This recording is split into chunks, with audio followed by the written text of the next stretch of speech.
Hello, magical one. Well, here we are together again. How lovely is that? It's the middle of the week, and Eva and I have decided that we'd love to support you with some writing tips in between our video interviews. So, today's tip, as it's the season of all things spooky, is about it's getting past one of the scariest writing demons you can find. We'll talk more about that in a minute, but before we get started, please subscribe to the channel and click that little bell so that you get notifications every time we publish. And feel free to share this video with all your friends or anybody who you think might benefit. And we'd love to hear from you in the comments about how this lands with you, how you feel about it. So that's the boring bit out of the way. Now let's get to the interesting part, shall we? I talk about demons. What are they? Well, one of the fiercest demons in writing is self-doubt, and the other is procrastination. So let's talk about both of them, and we can maybe take the wind out of their sails so they're not quite so scary.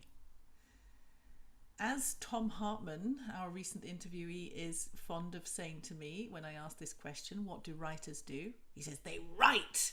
Every day, they write. Good reminder. Often I don't. But self-doubt has a way of kind of sneaking into your head without maybe realizing. And I thought I knew all its tricks, and I've been writing for a long time. But even this morning when I sat down to write, the thought crept across the page, what happens if this notebook gets stolen and I lose everything that I've written? How sneaky is that? It actually made me laugh because most of my morning pages are absolute rubbish, and I would be probably quite glad if somebody wanted to steal them, take them away from me. Self-doubt shows up as these questions whenever you're sitting down and facing that blank page. I've spoken to many writers over the years, many creatives, and we all have the same questions that come up for us. Things like, who are you to write a book? And what makes you think you've got anything original to say? It's all been written before anyway. Or there are so many books on this planet, nobody's got time to read yours. Sneaky. And by the time these demons have had their way with you, you're probably feeling like you've been beaten up, a bit battered and bruised, which is not the ideal way to start your writing practice. Of course, if you're in your happy place, then it's likely that you'll be able to push past these ghosts by reminding yourself that, first of all, you're uniquely who you are, and nobody can possibly write the way you write, even if they try. And B, the whole world doesn't actually need to read what you're writing. It's just going to land in the hands of the people who really want to read it, or who really resonate with you, or who maybe need to read it. They'll appreciate it, whoever they are, because books have wings, right? Like book angels. They go where they're needed. So that's on the good days. But what happens on the days when you're not feeling quite so robust? We all have them all the time.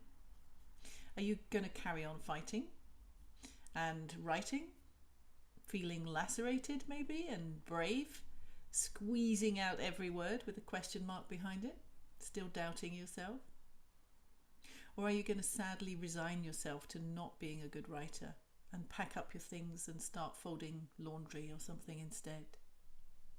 Much more worthwhile. On those days, what you need is a little practice to get you through. And here's one that works really well for me. Natalie Goldberg, in her book, Writing Down the Bones, which is brilliant, by the way, calls it fighting the tofu, which I think is a brilliant term, because tofu is that kind of squishy food, not quite sure what it's made of, a little bit suspect if you ask me, but it tastes, it's kind of pillows, very malleable, and it kind of gets into your writing if you let it. So one of the ways, or the self-doubt that creeps in, is a bit like tofu.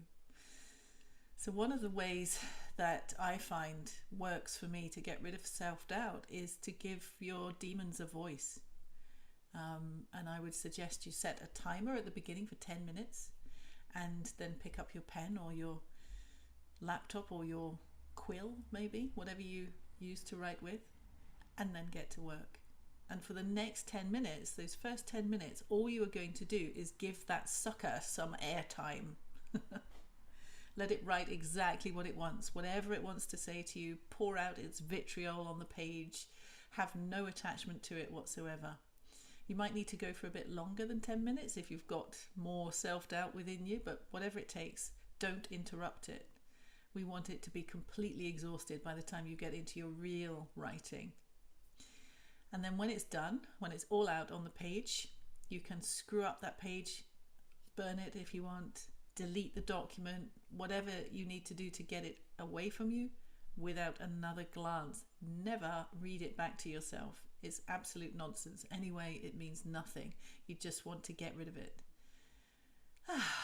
What a relief. Now you can breathe, and now you can start your real writing. So that's just one of the tips that works really well for me whenever I experience self-doubt. And in our next video together, we'll look at one of the other demons, which is procrastination. I don't know about you, but whenever I've got a writing deadline or I'm meant to be working on a book or a piece, my house is absolutely spotlessly clean because I've cleaned it to perfection. I have very clean cupboards. Everything is in order. My sock drawer is perfectly lined up. No writing's being done. I'll do anything other than write on those days. So procrastination is a biggie.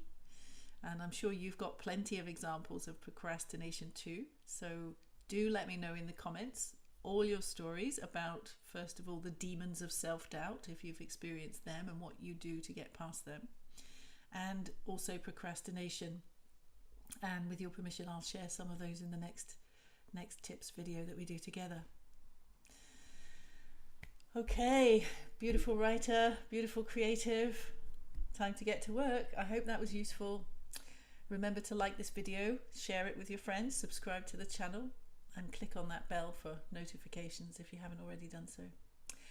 And keep writing. See you soon.